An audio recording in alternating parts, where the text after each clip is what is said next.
ओम शांति। प्रजापिता ब्रह्मा कुमारी ईश्वरीय विश्वविद्यालय के रायपुर सेवा केंद्र की तरफ से आज ये वेबिनार का आयोजन हुआ है और हम माउंट आबू से बोल रहे हैं। बहुत सुंदर विषय दिया है हमें, new education for new era, नए युग के लिए नई शिक्षा। कैसी होनी चाहिए हमारी शिक्षा? हम तो समझते हैं कि वो गुरुकुल के दिन फिर से वापस आ जाए। अभी जो शिक्षा प्रणाली है उसमें बहुत सुधार की आवश्यकता है, क्योंकि कहावत भी है कि शिक्षा वो जो हमें मुक्ति दिलाए, व्यसनों से मुक्ति, दुखों से मुक्ति, रोगों से मुक्ति, कष्टों से मुक्ति और प्यार, प्रेम, भाईचारा, सद्भावना, दया, रहम, एकता, सहानुभूति, ये सारी शिक्षाएं प्रदान करें। केवल एक एकेडमिक बातें ही सिखा करके हम किसी बच्चे का पुनरुत्थान नहीं कर सकते हैं। उनको अच्छी मॉरल बातें सिखाना, अपने जीवन से उनको प्रेरणा देना, उच्च विचार देना, ये प्राथमिकता होनी चाहिए। क्योंकि जीवन तो सभी जी रहे हैं, पशु पक्षी भी जीवन जी रहे हैं, और मानव जो बुद्धिशाली व्यक्ति है वो कैसा जीवन जिए। आज की दुनिया में हम देखते हैं विचारधारा ही बदल गई है। ऊंचा विचार और सादा जीवन, ये के बजाय ऊंचा जीवन सादा विचार, ये हम सोचने लगे हैं। बहुत उच्च कोटि का जीवन, शराब, जुआ, खान पान देखो कैसा है आज इंसान का। तो जीवन तो बहुत हाई फाई बना देते हैं, पर विचार कितने तुच्छ, कितने सादे। लेकिन विचार हमारे ऊंचे चाहिए, और वो ऊंचे विचार तब हो पाएंगे जब हमारे जीवन में आध्यात्मिकता होगी। आध्यात्मिकता अर्थात आत्मा का अध्ययन। जब आत्मा का ज्ञान हमें मिलेगा कि मैं वो अजर अमर अविनाशी सच्चिदानंद स्वरूप आत्मा हूँ, जो कभी मरती नहीं हूँ, जो कभी जलती नहीं हूँ, जो कभी सूखती या डूबती नहीं हूँ, लेकिन इन 5 तत्वों से परे एक चेतन सत्ता हूँ। जब हम ये बुद्धि में धारण करेंगे और अपने मन को परमात्मा में लगाएंगे, तब हमारे विचार ऊंचे बनेंगे। क्योंकि परमात्मा तो शांति के सागर हैं, प्रेम के सागर हैं, आनंद के सागर हैं, सर्व गुणों के दाता हैं, और हम उनके बच्चे हैं। तो हम उनके बच्चे होने के नाते उनके समान होने चाहिए। पर आज मनुष्य खुद को भी भूल गया है, ईश्वर को भी भूल गया है, जीवन के लक्ष्य को ही भूल गया है। केवल अक्षर ज्ञान होना यही तो सब कुछ नहीं है ना। दुनिया का जनरल नॉलेज हमारे पास हो, यही तो सब कुछ नहीं है। मीडिया, गूगल द्वारा तो हमें ये बहुत कुछ मिलता है। तो शिक्षा केवल जानने के लिए ही तो नहीं है ना। Knowledge should not be only for knowing, knowledge should be for being. जीवन कैसा हमारा होना चाहिए वो हमें सचमुच ज्ञान देता है, जिससे हमको तीसरा नेत्र मिल जाता है, तीनों कालों का ज्ञान हमें मिल जाता है, अच्छे बुरे का ज्ञान मिल जाता है, कर्म की गति का ज्ञान मिल जाता है, जीवन का लक्ष्य हमें पता चल जाता है।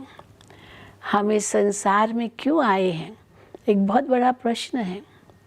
खाएं पिएं मौज करें उसलिए तो नहीं आए हैं, घूमें फिरें उसलिए तो नहीं आए हैं, लेकिन मानव जीवन जो इतना श्रेष्ठ गाया गया है, हीरे तुल्य गाया गया है, वो आज हम कौड़ी के बदले गंवा रहे हैं।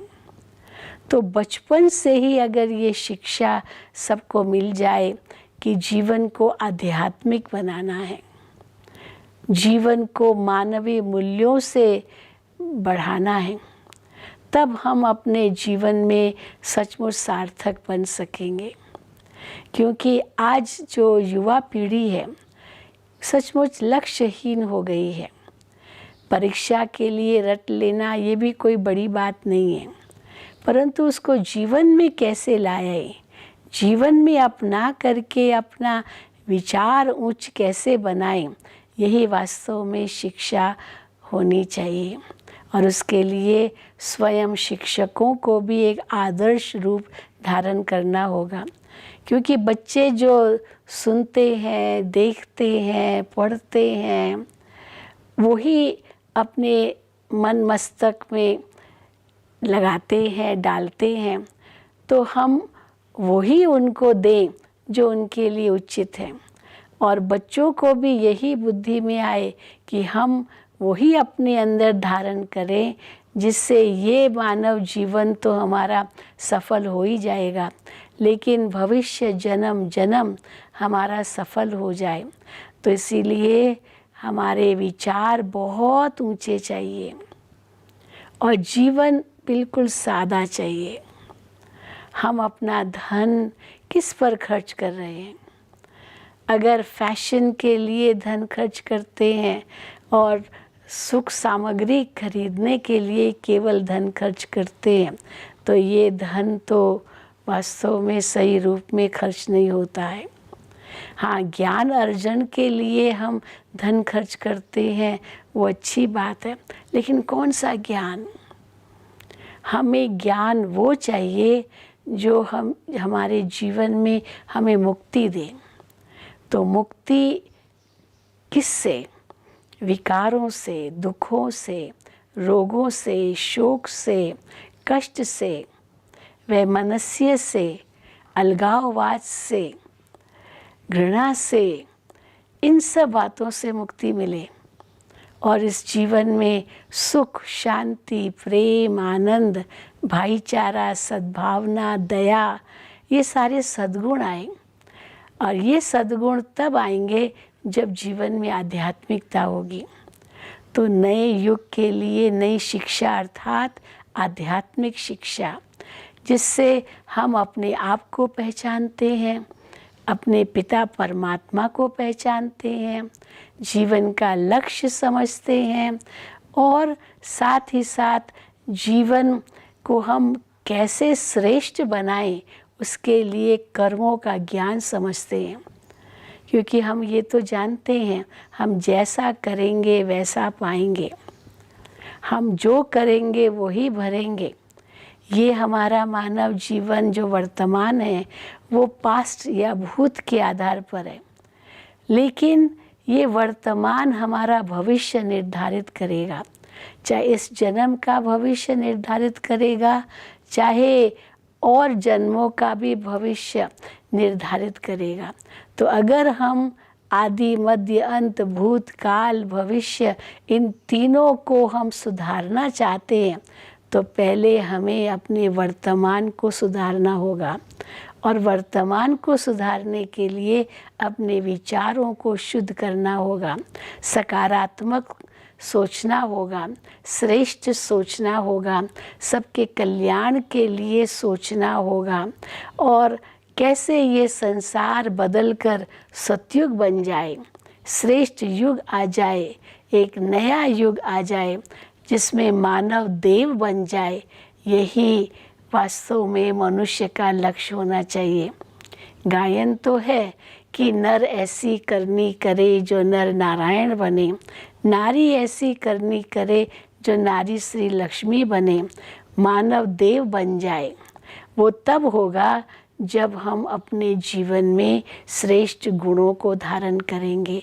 तो अभी वो समय आ गया है अपने जीवन को बदलने का। खुद को बदलकर हमें समाज को बदलना है, ताकि ये समाज इतना सुदृढ़ हो जाए, इतना शक्तिशाली हो जाए, जो सतयुग इस धरा पर आ जाए और मानव देवतुल्य बन करके इस संसार में विचरण करे और ये संसार एक ऐसा सुखमय संसार बन जाए जो वास्तव में था। अभी हमें इसे फिर से बनाना है, अपने जीवन को श्रेष्ठ बनाकर, आदर्श बनाकर और सबके लिए एक प्रेरणा का स्रोत बनाकर। तो यही नई शिक्षा नीति होनी चाहिए, जिसमें हम वो एकेडमिक बातें तो सुनाएं ही, लेकिन ये एडिशन ज़रूर हो, ताकि मानव जीवन जो उत्कृष्ट जीवन है वो फिर से आदर्शमय बन सके और मानव महामानव बन जाए और ये संसार सतयुग बन जाए। इन्हीं शुभ कामनाओं के साथ हमारी श्रेष्ठ भावना आप सबके साथ है। आप अगर अपना उत्थान करेंगे तो समाज का उत्थान तो अपने आप हो जाएगा, इस संसार का भी उत्थान हो जाएगा और मानव देव बन जाएगा। इन्हीं शब्दों के साथ हम विराम लेते हैं। ओम शांति, ओम शांति, ओम शांति।